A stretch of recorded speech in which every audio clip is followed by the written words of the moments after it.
ಸ್ನೇಹಿತರೆ, ಈ ಸಾಧನೆ ಅನ್ನೋ 3 ಅಕ್ಷರ ಸುಮ್ಮನೆ ಆಗೋ ಮಾತಲ್ಲ.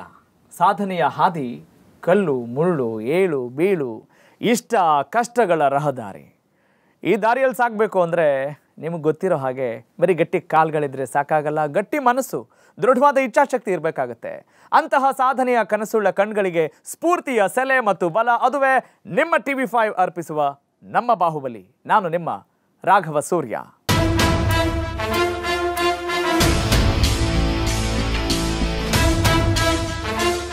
ನಮ್ಮ ಬಾಹುಬಲಿ ವಿಶೇಷ ಕಾರ್ಯಕ್ರಮಕ್ಕೆ ತಮ್ಮೆಲ್ಲರಿಗೂ ಪ್ರೀತಿಯ ಮತ್ತು ಆದರದ ಸ್ವಾಗತ. ಸ್ನೇಹಿತರೆ, ಹಾಗಾದ್ರೆ ಇವತ್ತಿನ ನಮ್ಮ ಬಾಹುಬಲಿ ವೇದಿಕೆಯಲ್ಲಿರುವಂಥ ಸಾಧಕರು ಯಾರು, ಯಾವ ವ್ಯಕ್ತಿತ್ವದ ಜೊತೆ ಇವತ್ತು ನಾವು ಮಾತನಾಡ್ತಾ ಇದ್ದೀವಿ? ಇವತ್ತು ಅವರ ಜೊತೆ ಮಾತನಾಡೋದ್ರ ಮುಖೇನ ನಾವು ನಮ್ಮ ಅರಿವನ್ನು ವಿಸ್ತರಿಸಿಕೊಳ್ಬಹುದಾ, ನಮ್ಮ ಆರೋಗ್ಯವನ್ನು ಕಾಪಾಡಿಕೊಳ್ಬಹುದಾ? ಖಂಡಿತವಾಗ್ಲೂ ಅವರ ಜೊತೆ ಮಾತನಾಡೋಣ, ಅವರ ಸಾಧನೆಯ ರಹಸ್ಯವನ್ನು ತಿಳಿಯೋಣ, ಅವರ ನಲಿವೇನು, ಸದ್ಯಕ್ಕೆ ಇರುವಂಥ ಸವಾಲುಗಳೇನು, ಸದ್ಯದ ಪರಿಸ್ಥಿತಿಗೆ ಅವರು ಯಾವ ರೀತಿ ಮಾರ್ಗದರ್ಶನ ನೀಡ್ತಾರೆ ಮತ್ತು ಇಷ್ಟೊಂದು ಸುಂದರವಾದಂಥ ವ್ಯಕ್ತಿತ್ವ ರೂಪುಗೊಳ್ಳುವಲ್ಲಿ ಅವರ ಪಾತ್ರ ಏನು, ಎಲ್ಲ ವಿಚಾರಗಳನ್ನು ಕೂಡ ನಾವು ಇವತ್ತು ತಿಳಿಯೋಣ. ಅದಕ್ಕಿಂತ ಮುಂಚಿತವಾಗಿ ಆ ವ್ಯಕ್ತಿಯ ಬಗ್ಗೆ, ವ್ಯಕ್ತಿತ್ವದ ಬಗ್ಗೆ, ಆ ಮಹಾನ್ ಸಾಧಕನ ಬಗ್ಗೆ ಒಂದಿಷ್ಟು ಮಾಹಿತಿ ಇಲ್ಲಿದೆ, ಬನ್ನಿ ನೋಡೋಣ.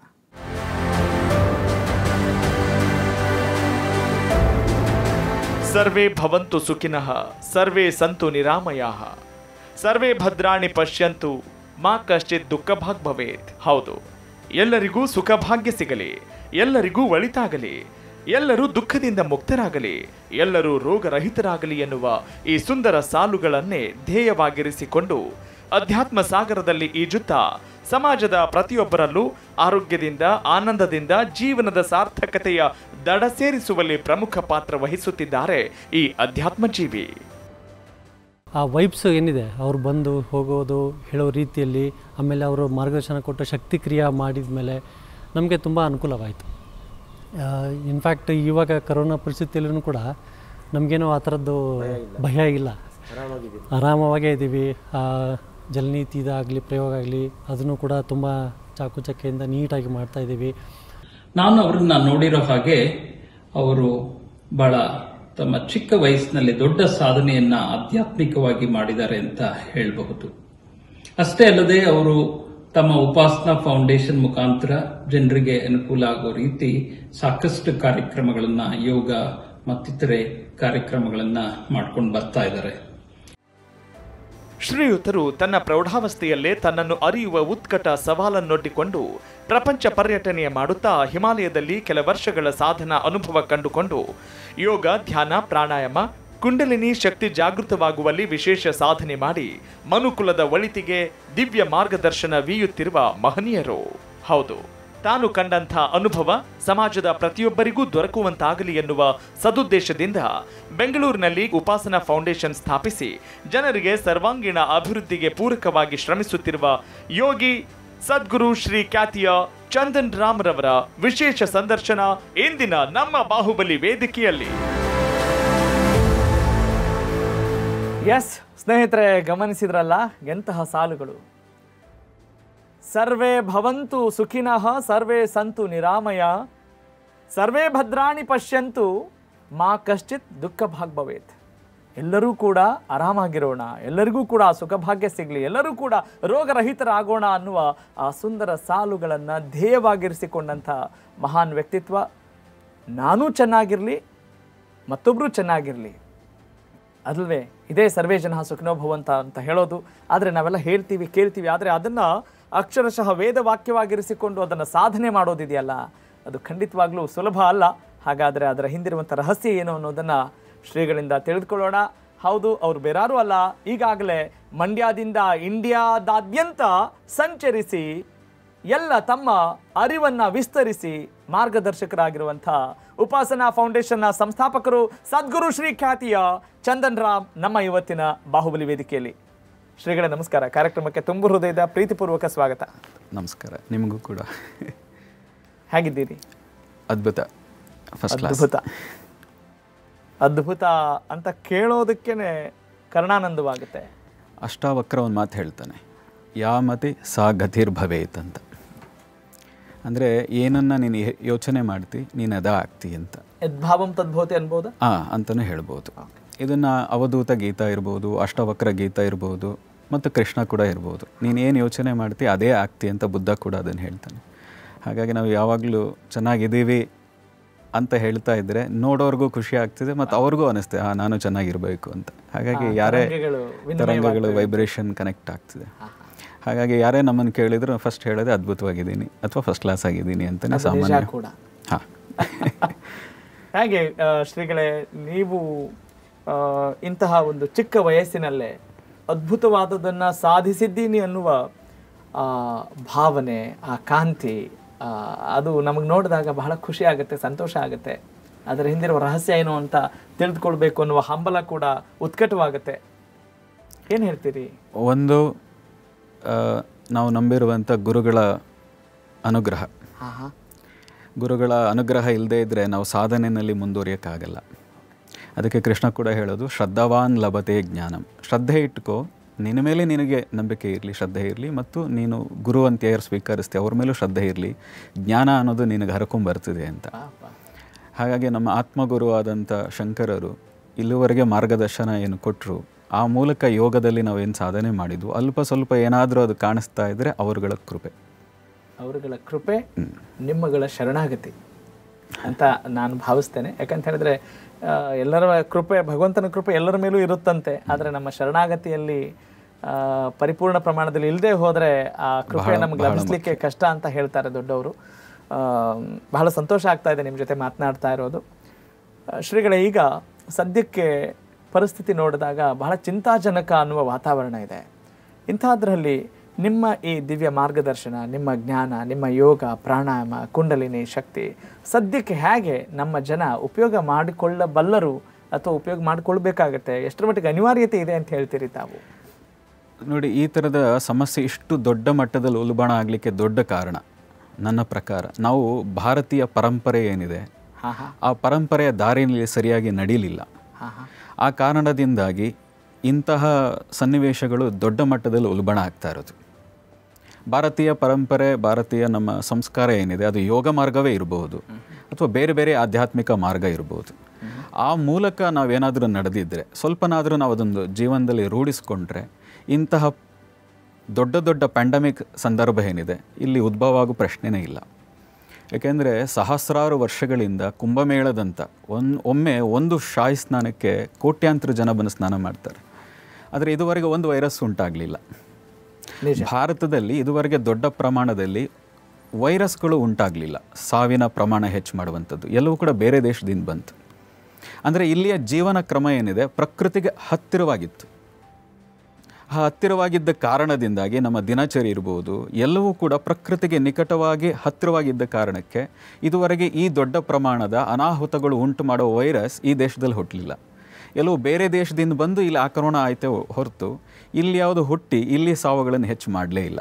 ಆದರೆ ವಿಪರ್ಯಾಸ ಅಂದರೆ ವಿದೇಶಿಗರು ನಮಗಿಂತ ಇವತ್ತು ಚೆನ್ನಾಗಿದ್ದಾರೆ ಕರೋನಾಗಿಂತ, ನಾವು ಕುಂಭಮೇಳ ಮಾಡಿ ಕೆಟ್ವಿ ಎನ್ನುವ ಮಾತುಗಳನ್ನೂ ಕೂಡ ಆಡ್ತಾ ಇದ್ದಾರೆ. ಅಂಥವರಿಗೆ ತಮ್ಮ ಮಾತೇನು?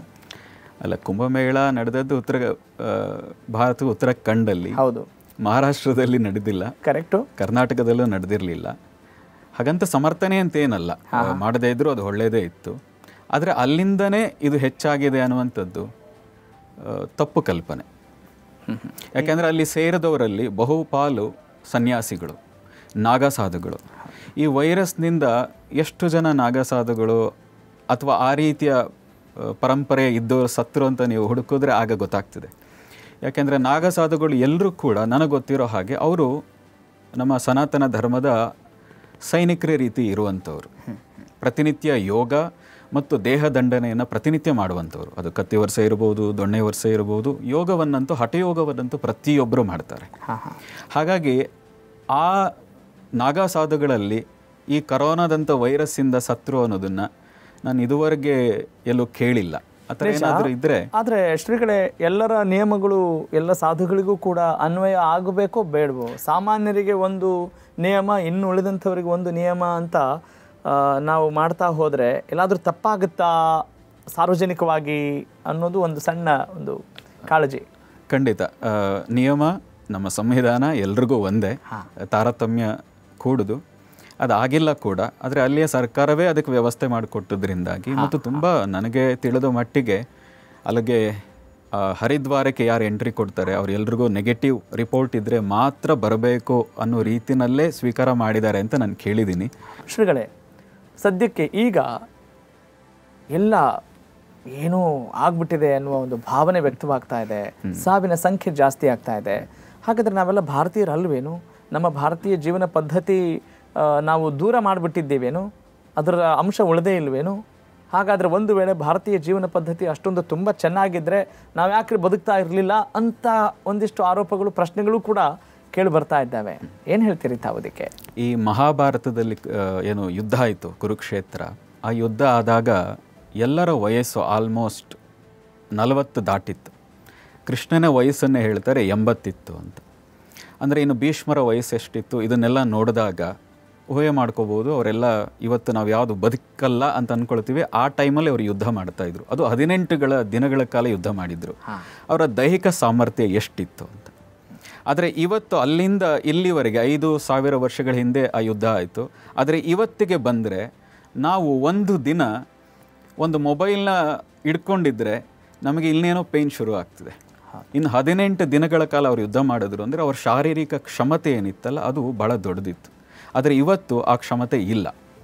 ಯಾಕೆ ಅಂತ ಹೇಳಿದ್ರೆ ನಾವು ತಿನ್ನುವಂಥ ಆಹಾರ ಇರ್ಬೋದು ಅಥವಾ ಪ್ರತಿನಿತ್ಯ ನಾವು ದೈಹಿಕವಾಗಿ ಏನು ಮಾಡ್ತೀವಿ ಅದೆಲ್ಲವೂ ಕೂಡ ಒಂದು ಅತಿಯಾಗಿ ಕೆಲಸ ಮಾಡ್ತೀವಿ, ಇಲ್ಲ ಸೋಮಾರಿಯಾಗಿ ಕೂತಿರ್ತೀವಿ. ಬುದ್ಧ ಏನು ಹೇಳ್ತಾರೆ ಅಂದರೆ ಅದ್ವಯ ಸ್ಥಿತಿ, ಅದೂ ಅಲ್ಲ ಇದೂ ಅಲ್ಲ, ಮಧ್ಯಮ ಸ್ಥಿತಿ ಅಂತ. ಕೃಷ್ಣ ಅದನ್ನೇ ಹೇಳೋದು, ಯುಕ್ತ ಆಹಾರ ವಿಹಾರಸ್ಯ ಯುಕ್ತ ಚೇಷ್ಟಸ್ಯ ಕರ್ಮಸು. ಎಲ್ಲದರಲ್ಲಿ ಯುಕ್ತವಾಗಿದ್ದರೆ ನಿನ್ನ ಆರೋಗ್ಯವು ನಿನ್ನ ಮನಸ್ಥಿತಿಯು ಸಮಸ್ಥಿತಿನಲ್ಲಿ ಇರ್ತದೆ. ಆದರೆ ಈಗ ಸಮಸ್ಥಿತಿನಲ್ಲಿ ಇದೆಯಾ ಅಂತ ಕೇಳಿದರೆ ಇಲ್ಲ.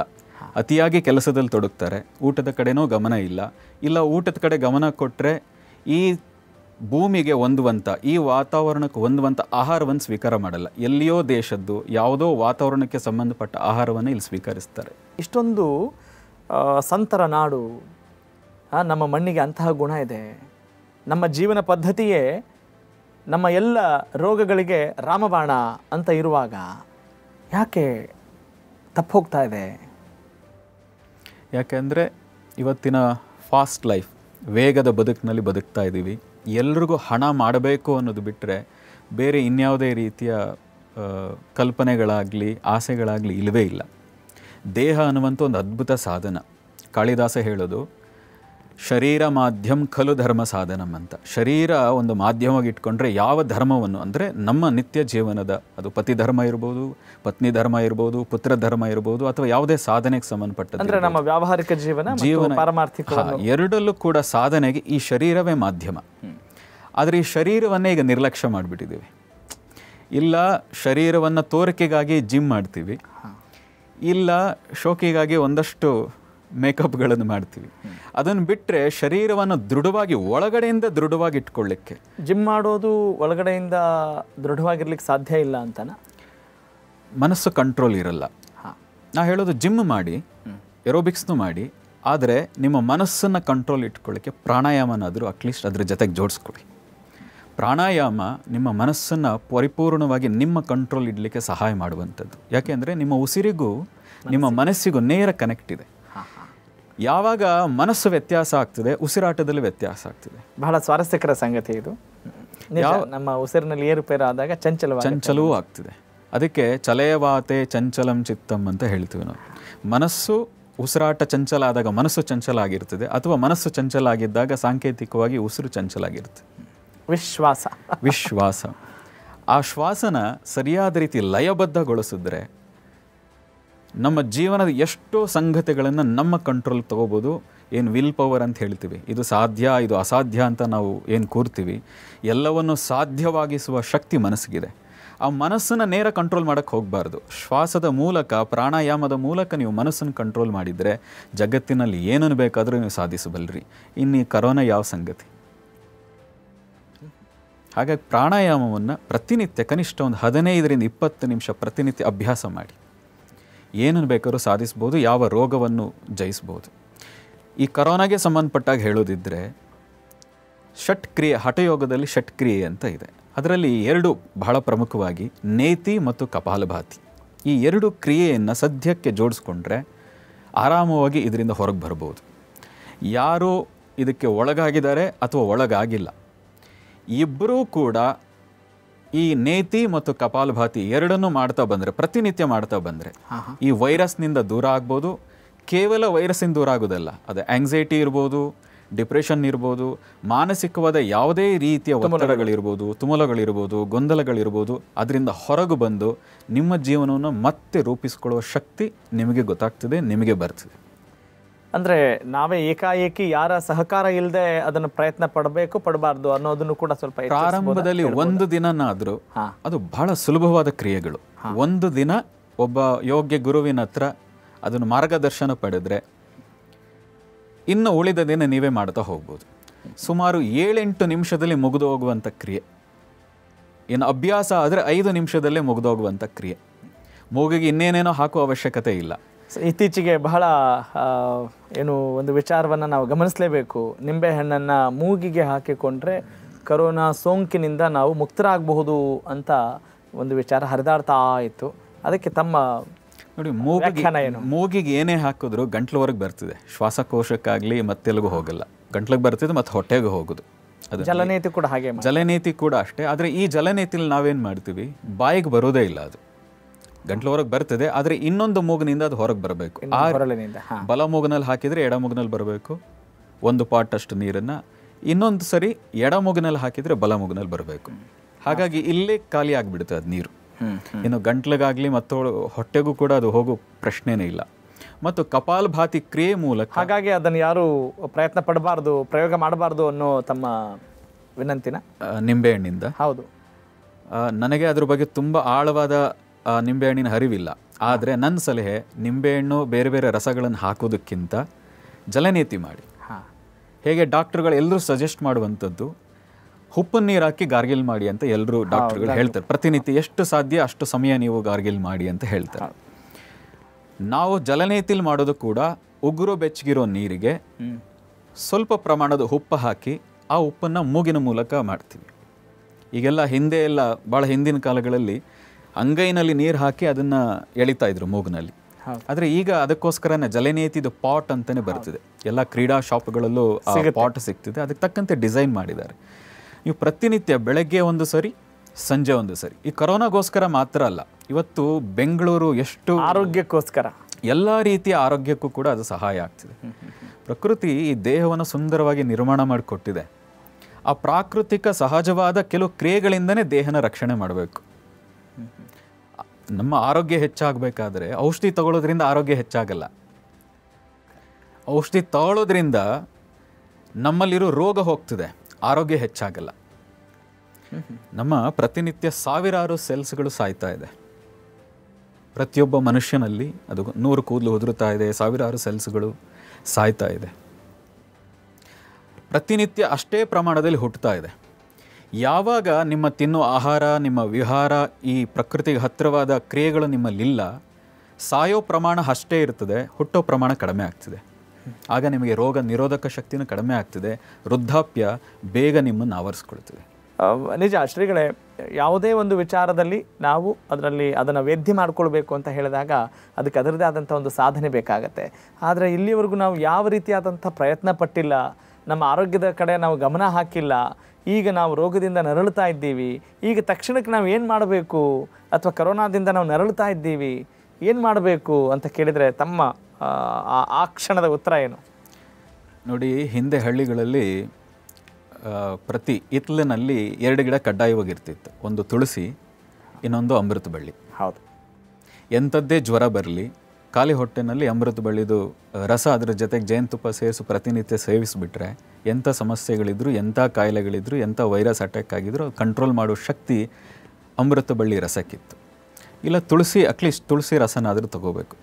ಅದೇ ಮೊದಲೇ ಹೇಳಿದಾಗೆ ಪ್ರಕೃತಿಯಿಂದ ದೂರ ಆಗಿ ಕೇವಲ ಮೆಡಿಸನ್ಗೆ ಹೋಗೋದ್ರಿಂದಾಗಿ ಅನಾಹುತಗಳು ಜಾಸ್ತಿ ಆಗ್ತಾ ಇದೆ. ದೇಹ ಮೆಡಿಸನ್ 300 mg 500 mg ತಗೊಂಡಾಗಲೇ ಗುಣ ಆಗೋದು ಅನ್ನುವಷ್ಟು ದೇಹ ಕೂಡ ಹೊಂದ್ಕೊಂಡ್ಬಿಡ್ತಾ ಇದೆ. ಅದಕ್ಕೆ ನನ್ನ ಸಜೆಷನ್, ಇಂಥ ಪೆಂಡೆಮಿಕ್ ಅಂದರೆ ಅದ್ರ ನಮ್ಮ ಮನಸ್ಸಿನ ಪಾತ್ರ ಇದೆ ಅಂತೀರಿ. ನಾವು ಹಾಗೆ ಅಂದುಕೊಂಡು ಬಿಟ್ಟಿದ್ದೀವಿ ನಾವು, ಅಥವಾ ಅದಕ್ಕೆ ಒಗ್ಗಿಕೊಂಡು ಬಿಟ್ಟಿದ್ದೀವಿ ಅದಕ್ಕೋಸ್ಕರ ಅದು ಕೇಳ್ತಾ ಇದೆಯಾ ದೇಹ? ತುಂಬ ಸರಿ ಕಾಯಿಲೆ ಫಸ್ಟ್ ಬರೋದು ಮನಸ್ಸಿಗೆ, ದೇಹಕ್ಕೆ ಫಸ್ಟ್ ಬರೋದೇ ಇಲ್ಲ. ನನಗೆ ಫಸ್ಟ್ ಫೀಲ್ ಆಗೋಕ್ಕೆ ಶುರುವಾಗದೆ, ನನಗೆ ಜ್ವರ ಬಂದಾಗ ಆಗ್ತಾ ಇದೆ ಅಂತ ಶುರುವಾಗದೆ ಮನಸ್ಸಿಗೆ. ನೀವು ಹೇಳೋ ಹಾಗೆ ಫಸ್ಟ್ ಬರುವಂಥದ್ದೇ ಮನಸ್ಸಿಗೆ. ಮನಸ್ಸಿಗೆ ಬಂದರೆ ನಂತರ ದೇಹಕ್ಕೆ ಶುರುವಾಗ್ತದೆ. ಹಾಗೆ ಇವತ್ತು ಈ ಮಾತ್ರೆ ತಗೊಂಡ್ರೇ, ಡಾಕ್ಟರ್ ಹತ್ರಕ್ಕೆ ಹೋದ್ರೇ ನಾನು ಹುಷಾರಾಗ್ತೀನಿ ಅನ್ನುವ ಮನಸ್ಥಿತಿ ಬಂದಿರೋದ್ರಿಂದಾಗಿ ಈ ರೀತಿಯ ಪ್ಯಾಂಡಮಿಕ್ ಜಾಸ್ತಿ ಆಗ್ತಾ ಇದೆ. ಮನೆಯಲ್ಲೇ ಸಣ್ಣ ಸಣ್ಣ ಕ್ರಿಯೆಗಳನ್ನು, ಸಣ್ಣ ಸಣ್ಣ ಔಷಧಿಗಳನ್ನು ಅಭ್ಯಾಸ ಶುರು ಮಾಡಿ, ನಾನು ಹೇಳಿದಾಗೆ ಅಮೃತ ಬಳ್ಳಿ ರಸ ಶುರು ಮಾಡಿ, ಒಬ್ಬ ಯೋಗ್ಯ ಗುರುವಿನ ಮೂಲಕ ಜಲನೇತಿ ಮತ್ತು ಸಣ್ಣ ಪ್ರಮಾಣದ ಪ್ರಾಣಾಯಾಮವನ್ನು ಶುರು ಮಾಡಿ, ಕಪಾಲಭಾತಿ ಕ್ರಿಯೆಯನ್ನು ಶುರು ಮಾಡಿ, 2 ನಿಮಿಷ 3 ನಿಮಿಷ ಕಪಾಲಭಾತಿ ಕ್ರಿಯೆ ಮಾಡಿ ಸಾಕು. ಅದರಿಂದ ಎಫೆಕ್ಟೇ ದೊಡ್ಡ ಪ್ರಮಾಣದಲ್ಲಿ ಆಗ್ತದೆ. ಎಲ್ಲ ವಯೋಮಾನದವರು ಅದನ್ನು ಅಭ್ಯಾಸ ಮಾಡಬಹುದಾ? 12 ವರ್ಷ ಮೇಲ್ಪಟ್ಟ, ಅದು ಹುಡುಗ ಇರಲಿ ಯಾರು ಬೇಕಾದರೂ 12 ವರ್ಷ ಮೇಲ್ಪಟ್ಟ ಪ್ರತಿಯೊಬ್ಬರೂ ಅದನ್ನು ಅಭ್ಯಾಸ ಮಾಡ್ಬೋದು. ಆದರೆ ಕಪಾಲಭಾತಿ ಅನ್ನೋ ಕ್ರಿಯೆ ಏನಿದೆ ಅದು ಹೊಟ್ಟೆಗೆ ಸಂಬಂಧಪಟ್ಟದ್ದು. ಹಾಗಾಗಿ ಈ ಪೀರಿಯಡ್ಸ್ ಟೈಮ್ನಲ್ಲಿ ಆದಾಗ ಆ 3 ಡೇಸ್ ಮಾಡಬಾರ್ದು. ಮತ್ತು ಯಾರು ಗರ್ಭ ಧರಿಸಿರ್ತಾರೆ ಮಹಿಳೆಯರು ಆ ಸಮಯದಲ್ಲಿ ಮಾಡಬಾರ್ದು. ಅದರ್ವೈಸ್ ಇನ್ನು ಪ್ರತಿಯೊಬ್ಬರು ಕೂಡ ಕಪಾಲಭಾತಿ ಕ್ರಿಯೆಯನ್ನು ಮತ್ತು ನೇತಿ ಕ್ರಿಯೆಯನ್ನು ಕಂಟಿನ್ಯೂಕ್ ಮಾಡ್ತಾ ಬರ್ಬೋದು. ನನಗೆ ಇನ್ನೊಂದು ನಿಮಗೆ ಈ ಮೂಲಕ ಸಂದೇಶ ಕೊಡೋದಿದ್ದರೆ, ಎಲ್ರಿಗೂ ತಿಳಿ ಹೇಳೋದಿದ್ದರೆ, ಆಸನ ಪ್ರಾಣಾಯಾಮದ ನಂತರ ನಾವು ಎಲ್ರಿಗೂ ಹೇಳೋದು ಮುದ್ರೆಗಳನ್ನು ಅಭ್ಯಾಸ ಮಾಡಿ ಅಂತ. ಈ ಮುದ್ರೆಗಳ ಅಭ್ಯಾಸದಿಂದಾಗಿ ಈ ಧೈರ್ಯವನ್ನು ಬರ್ಬೋದು ಮತ್ತು ಈ ಕಾಯಿಲೆಯಿಂದನೂ ದೂರ ಮಾಡ್ಬೋದು. ಅದಕ್ಕೆ ನಾನು ಈ ಕರೋನಾ ಕಾರಣಕ್ಕೋಸ್ಕರ 4 ಮುದ್ರೆಗಳನ್ನು ಬೇಕಾದ್ರೆ ನಾನು ಸಜೆಸ್ಟ್ ಮಾಡಬಲ್ಲೆ ಈ ಮೂಲಕ. ದಯವಿಟ್ಟು. ಒಂದು, ನೀವು ಕೇಳಿದ್ರಿ, ಭಯ, ಆತಂಕ, ಮಾನಸಿಕ ಒತ್ತಡಗಳು ಕಡಿಮೆ ಆಗಬೇಕು ಮೊದಲೇದು. ಹಾಗಾಗಿ ಜ್ಞಾನ ಮುದ್ರೆಯನ್ನು ಫಸ್ಟ್ ಮಾಡಬೇಕು. ಈ 5 ಬೆರಳೇನಿದೆ ಇದು ಪಂಚಭೂತದ ಸಂಕೇತ. ಈ ಪಂಚಭೂತಗಳಲ್ಲೇ ವ್ಯತ್ಯಾಸ ಆದಾಗ ದೇಹದಲ್ಲೂ ಹಲವಾರು ವ್ಯತ್ಯಾಸಗಳಾಗ್ತದೆ. ನಮ್ಮ ದೇಹದಲ್ಲಿರುವ ಪ್ರಾಣಶಕ್ತಿ ಏನಿದೆ, ರೋಗ ನಿರೋಧಕ ಶಕ್ತಿ ಅಂತ ಏನು ನೀವು ಕರಿತೀರಿ, ನಾವು ಯೋಗದಲ್ಲಿ ಅದನ್ನು ಪ್ರಾಣಶಕ್ತಿ ಅಂತ ಕರಿತೀವಿ. ಆ ಪ್ರಾಣಶಕ್ತಿಯನ್ನು ಹೆಚ್ಚು ಮಾಡ್ಕೋಬೇಕು. ಕೈ ಬೆರಳುಗಳ ಮೂಲಕ, ಕಾಲು ಬೆರಳುಗಳ ಮೂಲಕ ಪ್ರಾಣಶಕ್ತಿ ಹೊರಗೆ ಹರಿತಾ ಇದೆ. ಹಾಗೆ ಹೊರಗೆ ಹರಿತಾ ಇರೋ ಪ್ರಾಣಶಕ್ತಿಯನ್ನು ಮತ್ತು ಒಳಗಡೆಗೆ ತಗೊಂಡು ಕೈ ಬೆರಳುಗಳ ಸಂಯೋಜನೆಯಿಂದ ಹೊಳಮುಖ ಮಾಡಿಕೊಂಡ್ರೆ ನಮ್ಮ ದೇಹದಲ್ಲಿ, ಮನಸ್ಸಿನಲ್ಲಿ ಹಲವಾರು ರೀತಿಯ ಬದಲಾವಣೆಗಳಾಗ್ತದೆ. ಅದರಲ್ಲಿ ಒಂದು ಜ್ಞಾನಮುದ್ರ. ಅಗ್ನಿತತ್ವದ ಹೆಬ್ಬೆರಳಿಗೆ ವಾಯುತತ್ವದ ತೋರ್ಬೆರಳು ಪರಸ್ಪರ ಟಚ್ ಮಾಡಿದರೆ ಸಾಕು. ಒಂದು 10 ರಿಂದ 15 ನಿಮಿಷ ನೀವು ಇದನ್ನು ಹಿಡ್ಕೊಂಡು ಕೂತ್ಕೊಳ್ಳಿ. ತನಗೆ ತಾನೇ ನಿಮ್ಮ ಮನಸ್ಸು ಒಂದು ಸ್ಥಿಮಿತತೆಗೆ ಬರ್ತದೆ, ನಿಮ್ಮ ಹಿಡಿತಕ್ಕೆ ಬರ್ತದೆ. ಇದು ಧ್ಯಾನಕ್ಕೂ ಕೂಡ ನಾವು ಅದಕ್ಕೋಸ್ಕರವೇ ಬೆಳೆಸ್ತೀವಿ. ಮನಸ್ಸನ್ನು ನಿಮ್ಮ ಹಿಡಿತಕ್ಕೆ ತಂದು ಕೊಡಲಿಕ್ಕೆ ಸಹಾಯ ಆಗ್ತದೆ ಅನ್ನೋ ಕಾರಣಕ್ಕೆ ಜ್ಞಾನ ಮುದ್ರೆ ಮಾಡ್ತೀವಿ. ಎರಡನೇದು ಏನಾಗ್ತಾ ಇದೆ, ಲಂಗ್ಸಿನ ಸಮಸ್ಯೆ ಆಗ್ತಾ ಇದೆ ಮತ್ತು ಹಾರ್ಟಿನ ಸಮಸ್ಯೆ ಆಗ್ತಾ ಇದೆ. ಅದಕ್ಕೆ ಈ ಜ್ಞಾನ ಮುದ್ರೆ 10 ರಿಂದ 15 ನಿಮಿಷ ಆದಮೇಲೆ 2ನೇ ಮುದ್ರೆ ಹೃದಯ ಮುದ್ರೆ.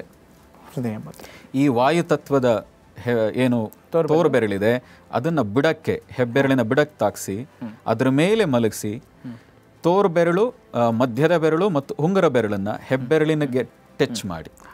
ಹೀಗೆ ಟಚ್ ಮಾಡಿದ್ರೆ ಆಗುವಂಥದ್ದೇ ಹೃದಯ ಮುದ್ರೆ. ಮುದ್ರಾಶಾಸ್ತ್ರದಲ್ಲಿ ಹಾರ್ಟಿನ ಎಂಥದ್ದೇ ಸಂದರ್ಭದಲ್ಲೂ, ಆಘಾತ ಆದಂಥ ಸಂದರ್ಭದಲ್ಲಿ ಇದನ್ನು ಒಂದಷ್ಟೊತ್ತು ಹಿಡ್ಕೊಂಡ್ರೆ ಸಾವಿನ ಪ್ರಮಾಣವನ್ನು ತಗ್ಗಿಸ್ಬೋದು ಅಂತ ಯೋಗದ ಮುದ್ರಾಶಾಸ್ತ್ರಜ್ಞರು ಹೇಳ್ತಾರೆ. ಹಾಗಾಗಿ ಈ ಹೃದಯ ಮುದ್ರೆ ಮಾಡಿದರೆ ಲಂಗ್ಸಿನ ಕೆಪಾಸಿಟಿ ಏನಿದೆ ಅದು ಹೆಚ್ಚಾಗಲಿಕ್ಕೆ ಸಹಾಯ ಮಾಡುತ್ತೆ. ಯಾಕೆಂದರೆ ಅನಾವಶ್ಯಕ ನಮ್ಮ ದೇಹದಲ್ಲಿರುವ ವಾಯು ಏನಿದೆ, ಲಂಗ್ಸ್ನಲ್ಲಿ ಏನಿದೆ, ಅದನ್ನು ಹೊರಗೆ ಹಾಕೋಕ್ಕೆ ಈ ಮಡ್ಚಿದೀವಲ್ಲ, ಈ ಬೆರಳು ಸಹಾಯ ಮಾಡ್ತದೆ.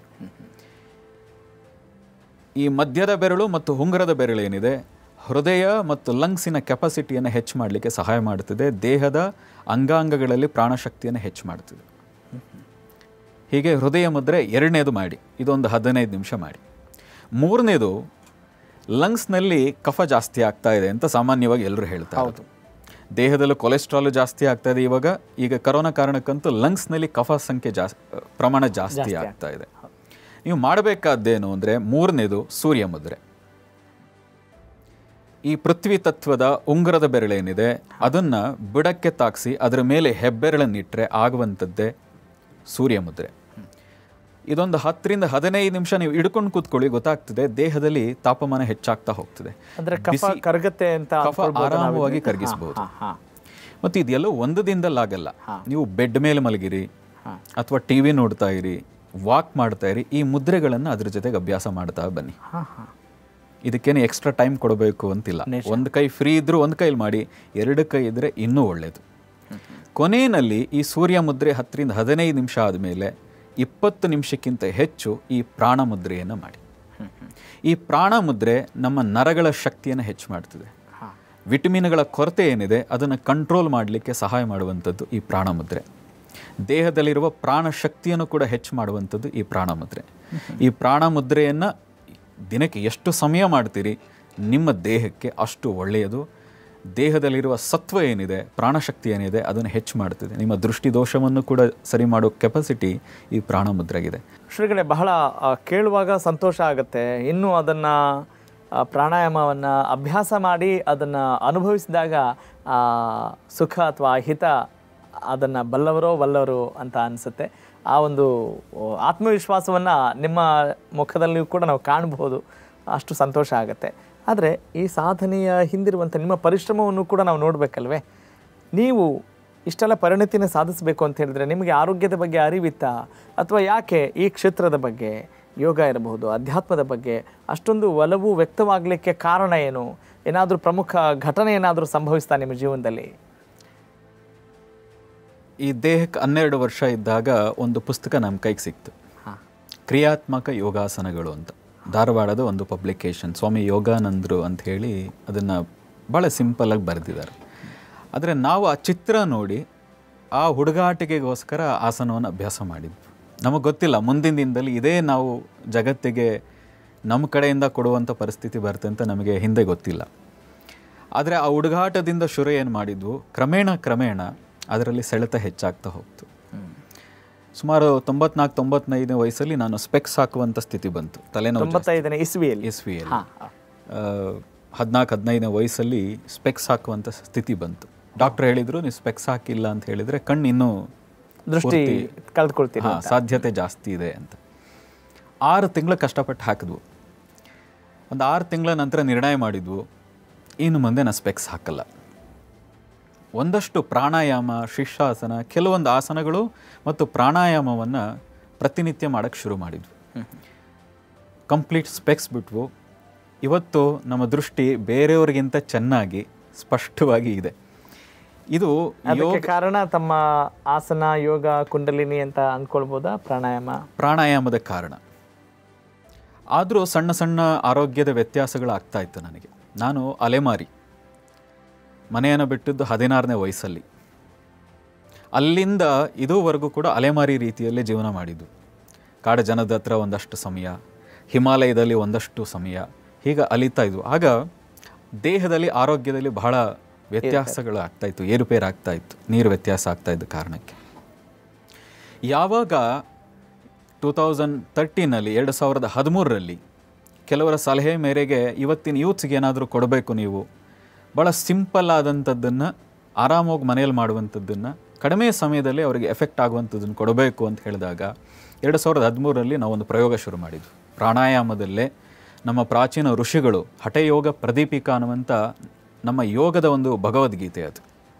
ಪತಂಜಲಿ ಆಸನದ ಬಗ್ಗೆ ಹೇಳಿರೋದು ಕೇವಲ ಒಂದೇ ಸಾಲು, ಸ್ಥಿರ ಸುಖಾಸನಂ ಅಷ್ಟೇ ಹೇಳಿರುವಂಥದ್ದು. ಪ್ರಾಣಾಯಾಮದ ಬಗ್ಗೆ ಹೇಳಿರೋದು ಒಂದೇ ಸಾಲು, ದೀರ್ಘವಾಗಿ ಶ್ವಾಸ ತಗೊಳ್ಳುವ, ದೀರ್ಘವಾಗಿ ಶ್ವಾಸ ಬಿಡುವ ಕ್ರಿಯೆಯನ್ನು ಪ್ರಾಣಾಯಾಮ ಅಂತ ಅಷ್ಟೇ ಹೇಳಿದ್ದು. ಆದರೆ ಅದನ್ನು ಹಿಡ್ಕೊಂಡು ಹಠಯೋಗ ಪ್ರದೀಪಿಕಾ ಅನ್ನುವಂಥ ಒಬ್ಬ ಗ್ರಂಥವನ್ನು ಸ್ವಾಮಿ ರಾಮ, ಸ್ವ ಆತ್ಮ ರಾಮ ಅನ್ನುವಂಥವ್ರು ಅದನ್ನು ರಚನೆ ಮಾಡ್ತಾರೆ. ಅವ್ರು ಹೇಳ್ತಾರೆ ಸುಮಾರು 84 ಲಕ್ಷ ಆಸನಗಳಿದೆ ಅಂತ ಹೇಳ್ತಾರೆ. 84 ಲಕ್ಷ ಆಸನಗಳು. ಈ ಭೂಮಿ ಮೇಲೆ ಎಷ್ಟು ಜೀವರಾಶಿಗಳಿದೆಯೋ ಅಷ್ಟು ಜೀವರಾಶಿಗಳ ಆಸನಗಳನ್ನು ಅವರು ಹೇಳ್ತಾರೆ. ಆದರೆ ಅಲ್ಲಿ ದಾಖಲಾಗುವಂಥದ್ದು ಸುಮಾರು 300-350 ಆಸನಗಳು. ನೀವು ಆಸನಗಳ ಹೆಸರು ಕೇಳಿರ್ತೀರಿ, ತಾಡಾಸನ, ವೃಕ್ಷಾಸನ. ತಾಡಾಸನ ಅಂದರೆ ಬೆಟ್ಟದ ಥರ, ಬೆಟ್ಟದ ರೀತಿ ನಿಲ್ಲುವಂಥದ್ದು. ವೃಕ್ಷಾಸನ ಅಂದರೆ ವೃಕ್ಷದ ರೀತಿ, ಮರದ ರೀತಿ. ಗೋಮುಖಾಸನ, ಅಧೋಮುಖ ಶ್ವಾನಾಸನ, ಎಲ್ಲವೂ ಕೂಡ ಪ್ರಾಣಿಗಳ ಹೆಸರನ್ನೇ ಹೇಳಿರುವಂಥದ್ದು. ಶವಾಸನ ಅನ್ನೋದು ಮಾತ್ರ ಆಲ್ಮೋಸ್ಟ್ ಮನುಷ್ಯನಿಗೆ ಹತ್ತಿರ ಆಗಿರುವಂಥದ್ದು, ಅಂದರೆ ಶವ ರೀತಿಯಲ್ಲಿ ಇರೋದ್ರಿಂದ ಅದನ್ನು ಕರೀತಾರೆ. ಈ ರೀತಿಯಾಗಿ ಅವರು ದಾಖಲೆ ಮಾಡ್ತಾ ಹೋಗ್ತಾರೆ. ಅದೇ ರೀತಿ 108 ಪ್ರಾಣಾಯಾಮಗಳನ್ನು ಅವರು ದಾಖಲೆ ಮಾಡ್ತಾರೆ. ಸುಮಾರು 700 ಚಿಲ್ಲರೆಯಷ್ಟು ಮುದ್ರೆಗಳನ್ನು ಅವರು ಹೇಳ್ತಾರೆ, ಇಷ್ಟು ಪ್ರಮಾಣದಲ್ಲಿ ಇದೆ ಅಂತ. ನಾವು ಅದರಲ್ಲಿ ಕೆಲವನ್ನು ತಗೊಂಡು ಇವತ್ತಿನ ಮಾಡ್ರನ್ ಲೈಫ್ಗೆ ಆ ಯುವಕರಿಗೆ ಅದು ಸಿಗಬೇಕು ಮತ್ತು ಅದನ್ನು ಅವರು ಅಭ್ಯಾಸ ಮಾಡಬೇಕು ಅಂತ ಅನಿಸ್ಬೇಕು ಅಂತ ಹೇಳಿ ಒಂದು ಶಕ್ತಿ ಕ್ರಿಯಾ ಅನ್ನುವಂಥ ಒಂದು ಕ್ರಿಯೆಯನ್ನು 1 ವರ್ಷಗಳ ಕಾಲ ದಿನಕ್ಕೆ 4 ಸಮಯ ನಮ್ಮದೇ ದೇಹದ ಮೇಲೆ ಪ್ರಯೋಗ ಶುರು ಮಾಡಿದ್ವು.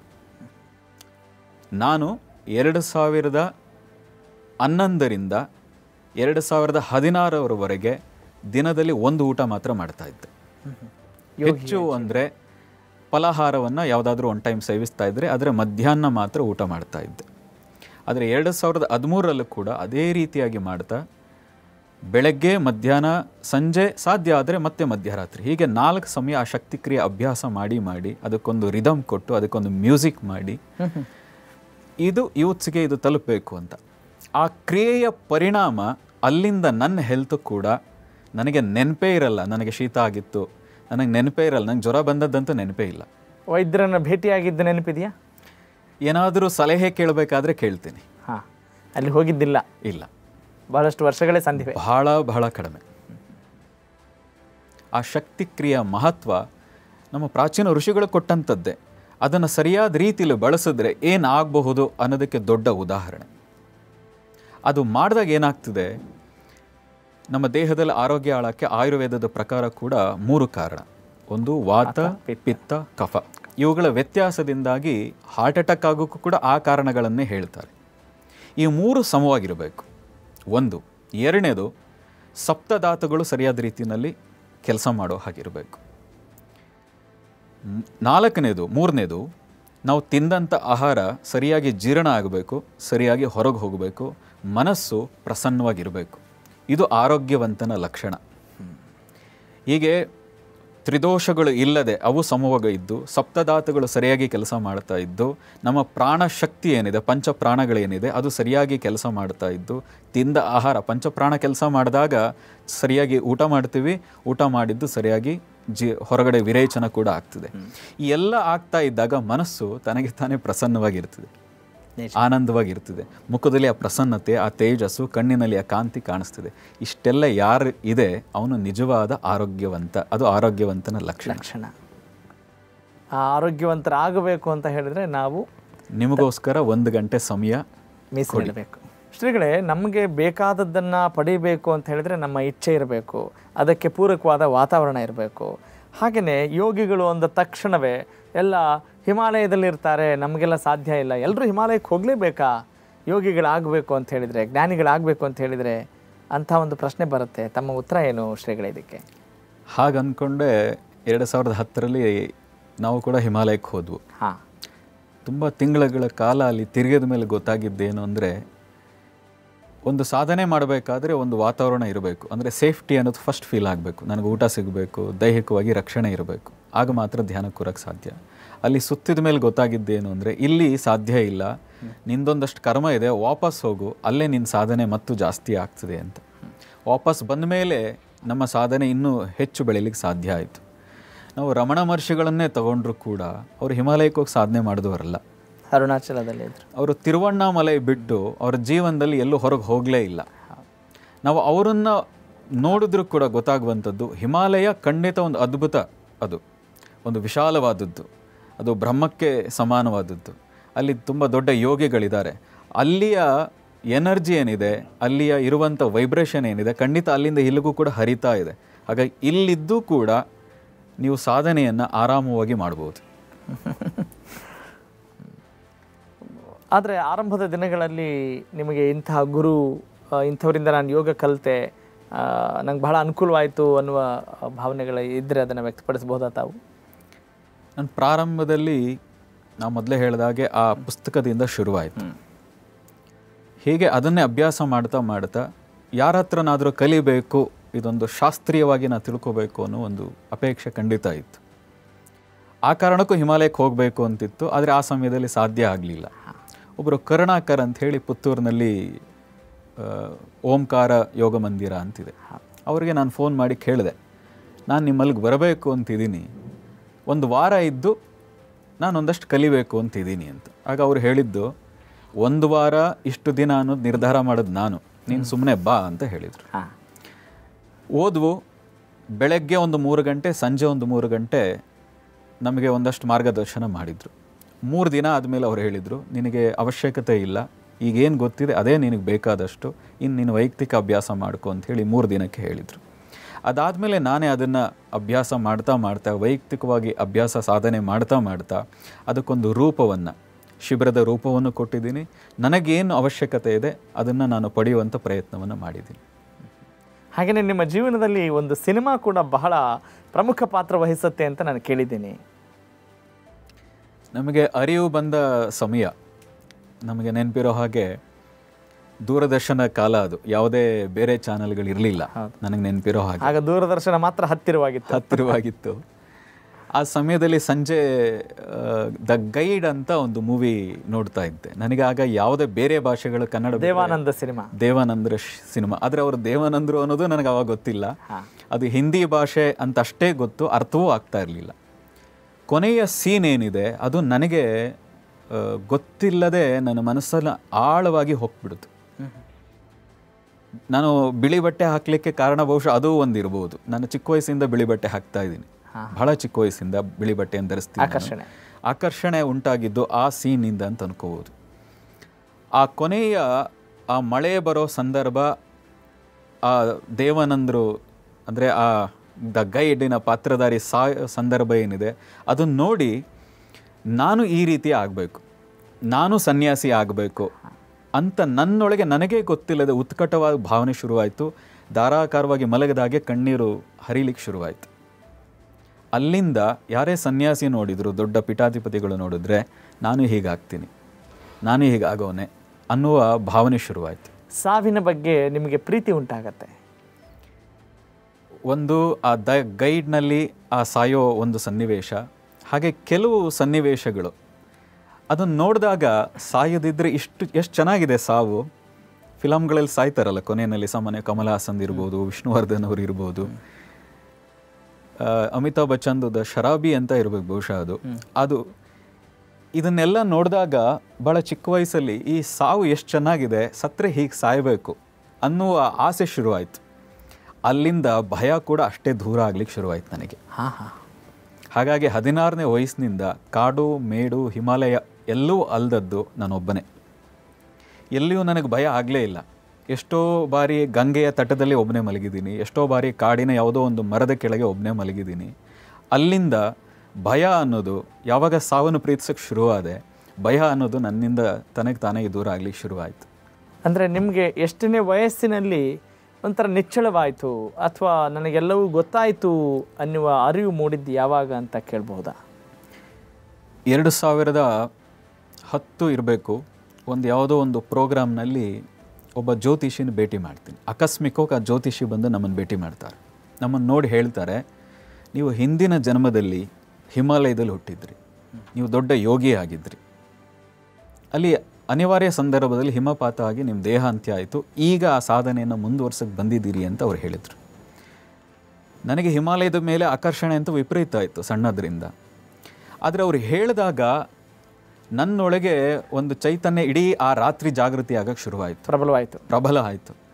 ಮಾರನೇ ದಿನಕ್ಕೆ ನೋಡಿದರೆ ನಮ್ಮ ಮುಂದಿನ ಒಂದು 3-4 ವರ್ಷದ ನಂತರ ಗೊತ್ತಾಗಿದ್ದು ಅದಕ್ಕೆ ಒಂದು ಶಬ್ದ, ಒಂದು ಅರ್ಥ ಇದೆ ಅಂತ. ಅದನ್ನು ಅಮಿತಾನಂದ ಅಂತ ಕರೀತಾರೆ. ಅದು ದೇಹದ ಒಳಗಿಂದ ಒಂದು ಬ್ಲಾಸ್ಟ್ ಆದ ಹಾಗೆ ಆಯಿತು. ಅಲ್ಲಿಂದ ಸಣ್ಣ ಸಣ್ಣ ಆಧ್ಯಾತ್ಮಿಕ ಬೇರೆ ಬೇರೆ ಅನುಭವಗಳಾಗಿ 2013 ಡಿಸೆಂಬರ್ನಲ್ಲಿ ನಾನು ಯಾವುದನ್ನು ದೂರ ಇಡ್ತಾ ಇದ್ನೋ, ಯಾವುದು ನನ್ನದಲ್ಲ ಅಂತ ಭಾವಿಸ್ತಾ ಇದ್ನೋ ಆ ಅನುಭವ ಆಯಿತು. ನಾನು ಕುಂಡಲಿನಿ ಜಾಗೃತಿ ಬಗ್ಗೆ ನಾನು ಯೋಗ ಮಾಡ್ತಾ ಇದ್ದದ್ದು ಆರೋಗ್ಯಕ್ಕೆ, ಜೀವನ ನಡೆಸಬೇಕು ಅನ್ನೋ ಕಾರಣಕ್ಕೆ ಎಲ್ರಿಗೂ ಯೋಗವನ್ನು ಹೇಳ್ಕೊಡೋದಕ್ಕೆ ಶುರು ಮಾಡಿದೆ. ಆದರೆ ಎಲ್ರಿಗೂ ಹೇಳ್ತಾ ಇದ್ದೆ, ಕುಂಡಲಿನಿ ಜಾಗೃತಿ ಅದ್ರ ಬಗ್ಗೆ ಯಾರೂ ಯೋಚನೆ ಮಾಡಬೇಡಿ, ನಿಮ್ಮ ಆರೋಗ್ಯದ ಕಡೆ ಗಮನ ಕೊಡಿ, ಅಷ್ಟು ಸಾಕು, ಅದಕ್ಕೆ ಸಂಬಂಧಪಟ್ಟ ಯೋಗಾಸನ ಮಾಡಿಕೊಂಡು ಪ್ರಾಣಾಯಾಮ ಮಾಡ್ಕೊಂಡಿರಿ ಅಂತ. ಯಾವಾಗ ಶಕ್ತಿ ಕ್ರಿಯಾ ಅಭ್ಯಾಸ ಆ ಮೆಥಡ್ನಲ್ಲಿ ಶುರು ಮಾಡಿದ್ವೋ 2013 ಡಿಸೆಂಬರ್ನಲ್ಲಿ ಬೆಳಗಿನ ಜಾವ ಸುಮಾರು ಒಂದು 5:30-6 ಗಂಟೆಯ ನಡುವಿನ ಸಂದರ್ಭ, ಕರೆಂಟ್ ಮುಟ್ಟಿದರೆ ಶಾಕ್ ಹೊಡಿತಲ್ಲ ಹಾಗೆ ಕಾಲು ಬೆರಳುಗಳ ಮೂಲಕ, ಕೈ ಬೆರಳುಗಳ ಮೂಲಕ, ಎಲ್ಲ ಮೂಲಕ ದೇಹದ ಒಳಗೆ ಕರೆಂಟ್, ವಿದ್ಯುತ್ ಒಳಗಡೆಗೆ ಪ್ರವಾಹ ಶುರುವಾಯಿತು. ಅದ್ರ ಎಷ್ಟು ಮಟ್ಟಿಗೆ ಅಂದರೆ 10 ನಿಮಿಷಗಳ ಕಾಲ ನನ್ನ ಕೈಲಿ ಕಂಟ್ರೋಲ್ ಮಾಡಲಿಕ್ಕೆ ಸಾಧ್ಯವೇ ಇಲ್ಲ. ಕಿರ್ಚಬೇಕು ಅನ್ನುವಷ್ಟರ ಮಟ್ಟಿಗೆ ಆ ವೈಬ್ರೇಷನ್. ಆದರೆ ನನ್ನ ಕೈಲಿ ಏನೂ ಮಾಡೋ ಸ್ಥಿತಿನಲ್ಲಿಲ್ಲ. ಅರ್ಧ ಕಣ್ಣು ತೆರೆದಿದ್ದೀನಿ. ಅದು ಹಿತಾನುಭವ ಆಗಿರಲಿಲ್ಲ. ಆ ಕ್ಷಣಕ್ಕೆ ನನಗೆ ಭಯ ಉಂಟಾಯಿತು. ಅಂದರೆ ಅದರ ಬಗ್ಗೆ ನನಗೆ ಅರಿವೇ ಇರಲಿಲ್ಲ ಅದು ಏನು ಅಂತ. ಹಾಗಾಗಿ ಕೂಗಬೇಕು ಅನ್ನುವಂಥದ್ದಾಯಿತು. ಯಾವಾಗ ದೇಹವನ್ನು ಬಿಗಿ ಮಾಡಿದೆ ಆ ಇಡೀ ಎನರ್ಜಿ ಒಂದು ಸರಿ ಸ್ಫೋಟ ಆಯಿತು. ಅದಾದಮೇಲೆ ಇಡೀ ದೇಹ, ನನ್ನ ಮನಸ್ಸು ಆಕಾಶದಲ್ಲಿ ತೇಲ್ತಾ ಇದೆಯೇನೋ ಅನ್ನುವ ಅನುಭವ. ಇಡೀ ತೀರ್ಥಗಳ ಹೋಗಿ ನದಿ ಸ್ನಾನ ಮಾಡ್ಕೊಂಬಂದರೆ ಆಗುವಂಥ ಫ್ರೆಶ್ ಆದಂಥ ಅನುಭವ ದೇಹ. 3 ದಿನ ಸ್ನಾನ ಮಾಡಲೇ ಇಲ್ಲ ನಾನು. ಅಷ್ಟು ದೇಹ ಫ್ರೆಶ್ ಅಂತ ಅನ್ನಿಸ್ಲಿಕ್ಕೆ ಶುರುವಾಗಿತ್ತು. ಕೂತಲ್ಲಿ ಅಲಗಾಡಿಲ್ಲ ದೇಹ. ಅಷ್ಟು ಹಗುರ. ನಾನು ನಡಿಲಿಕ್ಕೆ ಶುರು ಮಾಡಿದರೆ ಎಲ್ಲಿ ತೇಲ್ಕೊಂಡು ಹೋಗ್ತೀನೇನೋ ಅನ್ನೋ ರೀತಿಯ ಭಾವ. ಆ ಕಾರಣದಿಂದಾಗಿ ನಾನು ನಡಿಲಿಕ್ಕೆ ಹೋಗ್ತಿರ್ಲಿಲ್ಲ, ಕೂತಲ್ಲೇ ಕೂತಿರ್ತಿದ್ದೆ. ಅಷ್ಟು ದೇಹ ಹಗುರ. ದೇಹ ಸ್ನಾನ 10 ಬಾರಿ ಸ್ನಾನ ಮಾಡಿದಷ್ಟು ಆಗುವಷ್ಟು ಫ್ರೆಶ್ನೆಸ್. ಇದು ಏನು ಅಂತ ಗೊತ್ತಿರಲಿಲ್ಲ ನನಗೆ. ಹಂಸಾಶ್ರಮ ಅಂತ ಇದೆ TVS ಫ್ಯಾಕ್ಟ್ರಿ ರೋಡ್ನಲ್ಲಿ. ಸ್ವಾಮಿ ವಿರೇಜಾನಂದ ಸರಸ್ವತಿ ಅಂತ ಇರಬೇಕು. ಅವರನ್ನು ನಮ್ಮ ಒಬ್ಬ ಶಿಷ್ಯನ ಸಲಹೆ ಮೇರೆಗೆ ಅವ್ರನ್ನ ಹೋಗಿ ಭೇಟಿ ಮಾಡಿದ್ದು. ಈ ರೀತಿಯ ಅನುಭವ ಆಯಿತು, ಏನು ಕಾರಣ ಅಂತ ಕೇಳಿದ್ರು. ಅವರು ಹೇಳಿದರು, ಈ ರೀತಿಯ ಕುಂಡಲಿನಿ ಜಾಗೃತಿಯಾಗಿದೆ, ಇನ್ನೂ ಸಾಧನೆ ಮಾಡು, ಅದು ನಿನ್ನನ್ನು ಇನ್ನೂ ಮೇಲ್ಮಟ್ಟಕ್ಕೆ ಕರ್ಕೊಂಡು ಹೋಗ್ತದೆ ಅಂತ. ಆ ರೀತಿಯ ತಿಳಿದಂಥ 2-3 ಜನ ಯೋಗಿಗಳು ಮತ್ತು ಪೀಠಾಧಿಪತಿಗಳು ಹೇಳಿದ ಮೇಲೆ ನಮ್ಗೆ ಗೊತ್ತಾಗಿದ್ದು ಈ ರೀತಿಯ ಒಂದು ಅನುಭವ ಇದು ಕುಂಡಲಿನಿಗೆ ಸಂಬಂಧಪಟ್ಟಿದ್ದು ಅಂತ. ಅದಾದಮೇಲೆ ನಮ್ಮ ಜೀವನದಲ್ಲಿ ಮಹತ್ತರವಾದ ಬದಲಾವಣೆಗಳಾಯಿತು. ಪುಸ್ತಕದ ಅವಶ್ಯಕತೆ ಇಲ್ಲ ಅನ್ನಿಸ್ಲಿಕ್ಕೆ ಶುರುವಾಯಿತು. ಧ್ಯಾನದಲ್ಲಿ ಆಳವಾಗಿ ಮುಳುಗಲಿಕ್ಕೆ ಪ್ರಾರಂಭ ಆಯಿತು. ಹಾಗಾಗಿ ಸುತ್ತ ಇದ್ದವರು ಕೂಡ ಹೇಳ್ತಾರೆ, ನಮ್ಮ ಜೊತೆಗೆ ಧ್ಯಾನ ಕೂತಾಗ ಒಂದು ಅದ್ಭುತವಾದ ಅನುಭವ ನಮಗೆ ಸಿಗ್ತಾ ಇದೆ, ಎನರ್ಜಿ ನಮಗೆ ಆ ಫೀಲ್ ನಾವು ಮಾಡ್ತಾ ಇದ್ದೀವಿ ಅನ್ನುವಂಥ ಮಾತುಗಳನ್ನು ಕೇಳಿದಾಗಲೇ ನಮಗೂ ಗೊತ್ತಾಗಿದ್ದು ನಾವು ಒಂದು ಹಂತಕ್ಕೆ ಸಾಧನೆ ಮಾಡಿದ್ದೀವಿ ಅನ್ನುವ ಭಾವ ನಮಗೂ ಒಂದು ತೃಪ್ತಿ ಕೊಡ್ತು. ಇದು ಈ ಜನ್ಮದ ಸಾಧನೆಯಿಂದಲೇ ಇಷ್ಟೆಲ್ಲ ಆಗಿದೆ ಅಂತ ನೀವು ಹೇಳಬಹುದಾ, ಅಥವಾ ಅದಲ್ಲ ಅಂತ ಹೇಳ್ತೀರಾ? ಯಾರು ನಂಬ್ತಾರೋ ನಂಬಲ್ವೋ ಜನ್ಮ ಜನ್ಮಾಂತರಗಳ ಸಾಧನೆಯ ಫಲವನ್ನು, ನಮ್ಮ ಅನುಭವದಲ್ಲಿ ಹೇಳೋದಿದ್ದರೆ ನನ್ನ ಹಿಮಾಲಯದ ಆಕರ್ಷಣೆ, ಹಿಮಾಲಯದಲ್ಲೇ ನಾನು ಇದ್ದೆ ಅನ್ನುವಂಥ ಒಂದು ಉತ್ಕಟವಾದ ಭಾವ ಚಿಕ್ಕಂದಿನಿಂದ. ಅದ್ರ ಬಗ್ಗೆ ನನಗೆ ಗೊತ್ತಿರಲಿಲ್ಲ. ಹಿಮಾಲಯ ಅಂದ್ರೇನು, ಅಲ್ಲಿ ಹೇಗಿದೆ ಅನ್ನೋ ವಾತಾವರಣವೂ ನಾವು ನೋಡಿಲ್ಲದೆ ಇದ್ದ ಸಂದರ್ಭದಲ್ಲೇ ಆ ಹಿಮಾಲಯದ ಕಲ್ಪನೆ, ಆ ಸೆಳೆತ ನನಗಿತ್ತು. ಇದನ್ನೆಲ್ಲ ನೋಡಿದಾಗ ಹಿಂದಿನ ಜನ್ಮದಲ್ಲಿ ಒಂದಷ್ಟು ಸಾಧನೆ ಹಿಮಾಲಯದಲ್ಲಿ ಆದ ಪರಿಣಾಮವೇ ಅದರ ಮುಂದುವರೆದ ಭಾಗ ಈಗ ಒಂದಷ್ಟು ಅನುಭವಗಳು ಆಗ್ತಾ ಇದೆ ಅನ್ನೋದರಲ್ಲಿ ಯಾವ ಅನುಮಾನ ನನಗಿಲ್ಲ. ಹಾಗಾದರೆ ನಿಮ್ಮ ಪ್ರಕಾರ ನೀವು ಕಂಡಂಥ ಈ ಅನುಭವದ ಆಧಾರದ ಮೇಲೆ ನೀವು ಬದುಕನ್ನು ಹೇಗೆ ವ್ಯಾಖ್ಯಾನಿಸ್ತೀರಿ? ಜೀವನ ಅಂದರೆ ಏನು, ಬದುಕಂದರೆ ಏನು ಅನ್ನೋದನ್ನು ನಿಮ್ಮ ಮಾತುಗಳಲ್ಲಿ ಕೇಳೋದಾದರೆ ಏನು ಹೇಳ್ತೀರಿ ತಾವು? ಜೀವನ ಅಂದರೆ ಆನಂದ, ಜೀವನ ಅಂದರೆ ಹಣ, ಜೀವನ ಅಂದರೆ ಊಟ, ಜೀವನ ಅಂದರೆ ಸಾಧನೆ, ಜೀವನ ಅಂದರೆ ಹೋರಾಟ, ಎಲ್ಲವೂ ಸೇರಿದ್ದು ಜೀವನ. ಹೇಗೆ ಒಂದು ಮನೆಯನ್ನು ನೀವು ತೋರಿಸಿ ಯಾವ ಭಾಗವನ್ನು ನೀವು ಮನೆ ಅಂತ ಹೇಳ್ತೀರಿ? ಬಾಗಿಲನ್ನು ತೋರಿಸಿ ಇದು ಮನೆಯನ್ನ ಅಂತಂದರೆ ಅಲ್ಲ, ಕಿಟಕಿಯನ್ನು ತೋರಿಸಿ ಇದು ಮನೆಯನ್ನ ಅಂದರೆ ಅಲ್ಲ, ಯಾವುದೋ ಒಂದು ರೂಮನ್ನು ಮಾತ್ರ ತೋರಿಸಿ ಇದು ಮನೆಯನ್ನ ಅಂದರೆ ಅಲ್ಲ, ಯಾವುದೋ ಬಚ್ಚಲು ಮನೆಯನ್ನು ತೋರಿಸಿ ಇದು ಮನೆಯನ್ನ ಅಂದರೆ ಅಲ್ಲ. ಎಲ್ಲವೂ ಒಳಗೊಂಡದ್ದು. ಹೇಗೆ ಅಲ್ಲಿ ಅಡುಗೆ ಮನೆ, ಬಚ್ಚಲು ಮನೆ, ನಾವು ಮಲಗುವ ಕೋಣೆ, ನಾವು ಎಲ್ಲರೂ ನಿತ್ಯ ಕೂತು ಊಟ ಮಾಡುವಂತಹ ಹಾಲ್, ಕೂತು TV ನೋಡುವಂಥ ಹಾಲ್, ಎಲ್ಲವೂ ಸೇರಿದಂಥ ಒಂದು 4 ಜನ ಅಲ್ಲಿ ಖುಷಿಯಾಗಿ ಇದ್ದಾಗ ಕಾಣಿಸುವಂಥದ್ದು ಮನೆ ಅಂತ ಹೇಗೆ ಹೇಳ್ತೀವೋ ಹಾಗೆ ಜೀವನ ಅಂದರೆ ಎಲ್ಲವೂ ಸೇರಿದ್ದು. ಅಲ್ಲಿ ಕೀರ್ತಿಯೂ ಇದೆ, ಯಶಸ್ಸು ಇದೆ, ಹೋರಾಟವೂ ಇದೆ, ಆನಂದವೂ ಇದೆ, ಬದುಕು ಇದೆ, ಮದುವೆಯೂ ಇದೆ, ಮಕ್ಕಳು ಇದೆ, ಎಲ್ಲವೂ ಇದೆ. ಅದೆಲ್ಲವೂ ಒಟ್ಟಿಗೆ ಸೇರಿಸಿದಾಗ ಜೀವನ. ತಮ್ಮ ಮುಂದಿನ ಗುರಿಯನ್ನು ಕೇಳಬೇಕು ಅಂದಾಗ ಉಪಾಸನಾ ಫೌಂಡೇಶನ್ ಸಾಕಷ್ಟು ಕೆಲಸಗಳನ್ನು ಮಾಡ್ಕೊಂಡು ಬರ್ತಾ ಇದೆ. ಅದರ ರೂವಾರಿ ತಾವು. ಯಾವೆಲ್ಲ ಯೋಜನೆಗಳನ್ನು ಹಮ್ಮಿಕೊಂಡಿದ್ದೀರಿ? ಈ ಸಮಾಜದ ಒಳಿತಿಗೋಸ್ಕರ ಯಾವ ರೀತಿಯಾದಂಥ ಪ್ಲ್ಯಾನ್ಗಳನ್ನು ತಾವು ಮಾಡ್ತಾ ಇದ್ದೀರಿ? ಈ ನಾವು ಯೋಗವನ್ನು ಎಲ್ಲ ಕಡೆ ಹೇಳ್ಕೊಡ್ಲಿಕ್ಕೆ ಶುರು ಮಾಡಿದಾಗ ಉಚಿತವಾಗಿ ಶುರು ಮಾಡಿದ್ವು. ಒಂದು 2 ವರ್ಷಗಳ ಕಾಲ ಉಚಿತವಾಗಿ ಶುರು ಮಾಡಿದ್ವು. ಅದು ಜನ ಸರಿಯಾದ ರೀತಿಯಲ್ಲಿ ಸ್ವೀಕರಿಸ್ತಾ ಇದ್ದಾಗ ಅದಕ್ಕೊಂದು ಸರಿಯಾದ ರೂಪ ಕೊಡಬೇಕು ಅಂತ ಯೋಚನೆ ಮಾಡ್ತಾ ಇದ್ದಾಗ ನಮ್ಮೊಬ್ಬ ಶಿಷ್ಯ ಒಂದು ಸಲಹೆ ಕೊಟ್ಟ. ಗುರುಗಳೇ, ನಾವೊಂದು ಟ್ರಸ್ಟ್ ರೀತಿ ಮಾಡಬೇಕು, ಆದರೆ ಹೆಸರು ಹೇಗಿರಬೇಕು ಅಂದರೆ ಗುರುಕುಲ ಅಂದ ತಕ್ಷಣ ಹಲವಾರು ಕಲ್ಪನೆಗಳು ನಮ್ಮ ಕಣ್ಮುಂದೆ ಬರುತ್ತಿದೆ. ಅಲ್ಲಿ ಶಾಸ್ತ್ರಾಭ್ಯಾಸ ಇರ್ಬೋದು, ಅಲ್ಲಿ ಯೋಗಾಭ್ಯಾಸ ಇರ್ಬೋದು, ಅಲ್ಲಿ ಹೋಮ ಹವನಗಳಿರ್ಬೋದು, ಅಲ್ಲಿ ಗೋಶಾಲೆ ಇರ್ಬೋದು, ಎಲ್ಲ ನಮ್ಮ ಕಣ್ಣು ಮುಂದೆ ಬರ್ತಿದೆ. ಹಾಗೆ ಒಂದು ಅದ್ಭುತವಾದ ಹೆಸರನ್ನು ನೀವು ಹಿಡಿ ಅಂತ ಹೇಳಿದೆ. ಅದರ ಆಧಾರದ ಮೇಲೆ ಯೋಚನೆ ಮಾಡಿದಾಗ ಬಂದದ್ದೇ ಉಪಾಸನ. ನಾವೆಲ್ಲ ಕೇಳಿರ್ತೀವಿ, ಉಪಾಸನದ ಇನ್ನೊಂದು ಅರ್ಥನೇ ಆರಾಧನೆ ಅಂತ. ಈ ಶಕ್ತಿಯ ಉಪಾಸನೆ, ನಾದೋಪಾಸನೆ, ಶಯೋಪಾಸನೆ, ಶಿವೋಪಾಸನೆ, ವಿಷ್ಣು ಉಪಾಸನೆ, ಹೀಗೆ ಉಪಾಸನೆ ಅನ್ನೋ ಒಂದು ಅರ್ಥ ಇದೆ. ಎರಡನೇ ಅರ್ಥ ಉಪ ಅಂದರೆ ಹತ್ತಿರ ಅಂತ, ಸಮೀಪ್ಯ. ಆಸನ ಅಂದರೆ ಕುತ್ಕೊಳ್ಳೋದು ಅಂತ. ಯಾರ ಹತ್ರ ಕುತ್ಕೋಬೇಕು ಅಂದರೆ ಮೊದಲು ಗುರುವಿನ ಹತ್ರ ಕುತ್ಕೋಬೇಕು. ನಮ್ಮ ಒಳಗಿರುವ ಅರಿವು ನಮಗೆ ಗೊತ್ತಾಗಬೇಕಾದ್ರೆ ಮೊದಲು ಗುರುವಿನ ಹತ್ರ ಕುತ್ಕೋಬೇಕು. ಅದಾದ ನಂತರ ಭಗವಂತನ ಹತ್ರ ಅಥವಾ ನಾವೇ ಭಗವತ್ತತೆ ಪೂರ್ಣ ಆಗುವ ಕಡೆಗೆ ಸಾಗಲಿಕ್ಕೆ ಮಾರ್ಗದರ್ಶನ ಬರ್ತದೆ. ಹೀಗೆ ಭಗವಂತನ ಹತ್ರ ಹೋಗೋದು ಅಥವಾ ನಮ್ಮೊಳಗಿರುವ ದೈವತ್ವವನ್ನು ಕೂಡ ಜಾಗೃತ ಮಾಡಿಕೊಳ್ಳಿಕ್ಕೆ ಸಹಾಯ ಆಗ್ತದೆ. ಆ ದಿಕ್ಕಿನಲ್ಲಿ ಯೋಚನೆ ಮಾಡ್ತಾ ಉಪಾಸನ ಅನ್ನುವಂತಹ ಒಂದು ಫೌಂಡೇಶನನ್ನು ಶುರು ಮಾಡಿದರು. ಸಾಕಷ್ಟು ಜನ ಸಲಹೆ ಮಾಡಿದರು, ಶ್ರೀ ಉಪಾಸನ ಅಥವಾ ಯೋಗೋಪಾಸನ ಹೀಗೆ ಹಿಡಿ ಅಂತ. ನಾವು ಹೇಳಿದ್ವು, ಉಪಾಸನ ಅನ್ನುವಂಥದ್ದು ಒಂದು ಹೆಮ್ಮರ ಆಗಬೇಕು. ಇಡೀ ಜಗತ್ತಿನಲ್ಲಿ ಯಾವ್ಯಾವ ಒಳ್ಳೆಯ ಸಂಗತಿಗಳಿದೆ ಈ ಹೆಮ್ಮರದ ಕೆಳಗೆ ಸಿಗಬೇಕು. ಹಾಗಾಗಿ ಇದು ಯಾವುದಕ್ಕೆ ಒಂದಕ್ಕೆ ಸೀಮಿತ ಅಲ್ಲ. ಯೋಗ ನಾವು ಜನರ ಬಳಿಗೆ ಹೋಗಲಿಕ್ಕೆ ಒಂದು ಮಾರ್ಗ. ಆದರೆ ನಮ್ಮ ಮೂಲ ಗುರಿ ಅವರ ಒಳಗಿರುವಂಥ ದೈವತ್ವದ ಜಾಗೃತಿ. ಆ ದೈವತ್ವದ ಜಾಗೃತಿಗೆ ಪ್ರಪಂಚದ ಯಾವ ಯಾವ ಜ್ಞಾನ ಇದೆ, ಯಾವ ಯಾವ ಕಲಿಕೆಯ ವಿಧಾನಗಳಿದೆ, ಈ ಹೆಮ್ಮರದ ಕೆಳಗೆ ಸಿಗಬೇಕು ಅನ್ನೋ ಯೋಚನೆಯಿಂದ ಉಪಾಸನಾ ಫೌಂಡೇಶನ್ ಅನ್ನೋದನ್ನು ಪ್ರಾರಂಭ ಮಾಡಿದ್ವು. ಆ ಮೂಲಕ ಇಡೀ ಕರ್ನಾಟಕದಾದ್ಯಂತ ಹಲವಾರು ಯೋಗ ಶಿಬಿರ, ಆಧ್ಯಾತ್ಮಿಕ ಶಿಬಿರಗಳನ್ನು ಇದುವರೆಗೆ ನಡೆಸ್ತಾ ಬರ್ತಾ ಇದ್ದೀವಿ. ಕುಂಡಲಿನಿ ಶಿಬಿರಗಳನ್ನು ಕೂಡ ಮಾಡ್ತಾ ಇದ್ದೀವಿ. ಶಕ್ತಿ ಕ್ರಿಯಾ ಅಂತ ಏನಿದೆ ಅದು ಕುಂಡಲಿನಿ ಜಾಗೃತಿಗಿರುವಂಥ ಒಂದು ಅದ್ಭುತವಾದ ಕ್ರಿಯೆ. ಇದುವರೆಗೆ ಯಾರ್ಯಾರು ಅದನ್ನು ಅಭ್ಯಾಸ ಮಾಡಿದ್ದಾರೆ, ಆ ಅನುಭೂತಿಯನ್ನು ಪಡೆದಿದ್ದಾರೆ, ವಿಶೇಷವಾಗಿ ಆರೋಗ್ಯದಲ್ಲಂತೂ ಹಲವಾರು ಸಮಸ್ಯೆ ಇದ್ದವರು ಅದರಿಂದ ಹೊರಗೆ ಬಂದಿದ್ದಾರೆ. ಆ ಎನರ್ಜಿಯ ಅದ್ಭುತವಾದ ಅನುಭೂತಿಗಳನ್ನು ಸಾಕಷ್ಟು ಜನ ಈಗಾಗಲೇ ಅನುಭವಿಸ್ತಾ ಇದ್ದಾರೆ.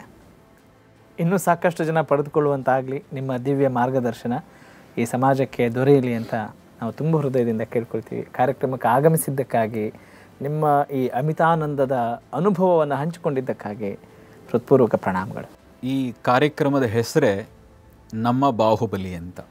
ಬಾಹುಬಲಿ ಅಂದರೆ ಭಗವಾನ್ ಬಾಹುಬಲಿ ಶ್ರಾವಣಬೆಳಗೊಳದಲ್ಲಿ ನಿಂತಿರುವಂಥ 52 ಅಡಿ ಎತ್ತರದ ಆ ದಿವ್ಯ ಮೂರ್ತಿಯ ನೆನಪಾಗ್ತದೆ. ಭರತನ ತಮ್ಮ ಬಾಹುಬಲಿ ಏನು ಸಾಮರ್ಥ್ಯಕ್ಕೂ ಪ್ರತೀಕ, ಅದೇ ರೀತಿ ತ್ಯಾಗಕ್ಕೂ ಪ್ರತೀಕವಾದದ್ದು ಬಾಹುಬಲಿಯ ಆ ರೂಪ. ಆ ಹೆಸರಿನಲ್ಲಿ ಈ ಕರ್ನಾಟಕದಲ್ಲಿ ಯಾರ್ಯಾರು ತಮ್ಮ ಸೇವೆಯನ್ನು, ಅದು ಸಣ್ಣದಾಗಿರ್ಬೋದು ದೊಡ್ಡ ಪ್ರಮಾಣದಲ್ಲಿರ್ಬೋದು, ಮಾಡ್ತಾ ಇದ್ದಾರೆ, ಅವರು ಎಲ್ಲರನ್ನೂ ನೀವು ತೋರಿಸುವಂಥ ಪ್ರಯತ್ನ ಮಾಡ್ತಾ ಇದ್ದೀರಿ. ನಿಮಗೆ ನಾನು ಅತ್ಯಂತ ಕೃತಜ್ಞತೆಯನ್ನು ನಾನು ಹೇಳಲೇಬೇಕಾಗಿದೆ. ಬಹಳ ದೊಡ್ಡ ಮಾತು. ಕಾರ್ಯಕ್ರಮಕ್ಕೆ ಆಗಮಿಸಿದ್ದಕ್ಕಾಗಿ, ಕಾರ್ಯಕ್ರಮದ ಘನತೆಯನ್ನು ನೀವು ಹೆಚ್ಚು ಮಾಡಿದ್ದೀರಿ. ಹಾಗಾಗಿ ತಮಗೂ ಕೂಡ ಪ್ರತಿ ಪ್ರಣಾಮಗಳು. ಧನ್ಯವಾದ. ನಮಸ್ಕಾರ. ಧನ್ಯವಾದಗಳು. ಯೋಗಿಯ ವೇಷವ ಹಾಕುವರೆಲ್ಲ ಮನವು ಮಾತ್ರ ಅಂತಿಲ್ಲ, ಯೋಗ ನಿಯಮಗಳ ಪಾಲಿಸಿಯೇ ಮನವು ಯೋಗಿಯಹುದಲ್ಲ ಅನ್ನುವ ಮಾತುಗಳು ನನಗೆ ಜ್ಞಾಪಕ ಆಗ್ತವೆ ಅವರ ಜೊತೆ ಸಂದರ್ಶನ ನಡೆಸಿದಾಗ. ಹೀಗಾಗಿ ಅವರ ಅದ್ಭುತವಾದಂಥ ಅರ್ಥಪೂರ್ಣವಾದಂಥ ಮಾತುಗಳು ನಮ್ಮ ಇವತ್ತಿನ ದಿನಗಳಿಗೆ, ನಮ್ಮೆಲ್ಲರ ಆರೋಗ್ಯ ರಕ್ಷಣೆಗೆ ಬಹಳ ಪ್ರಸ್ತುತ ಅಂತ ನಾನು ಭಾವಿಸ್ತಾ ಇದ್ದೀನಿ. ಈ ಕಾರ್ಯಕ್ರಮ ನಿಮಗೆ ಬಹಳ ಇಷ್ಟವಾಗುತ್ತೆ ಅನ್ನೋದು ನನ್ನ ಬಲವಾದ ನಂಬಿಕೆ. ಇದಾಗಿತ್ತು ನಿಮ್ಮ TV5 ಅರ್ಪಿಸುವ ನಮ್ಮ ಬಾಹುಬಲಿ. ನಾನು ನಿಮ್ಮ ರಾಘವ ಸೂರ್ಯ. ನಮಸ್ಕಾರ.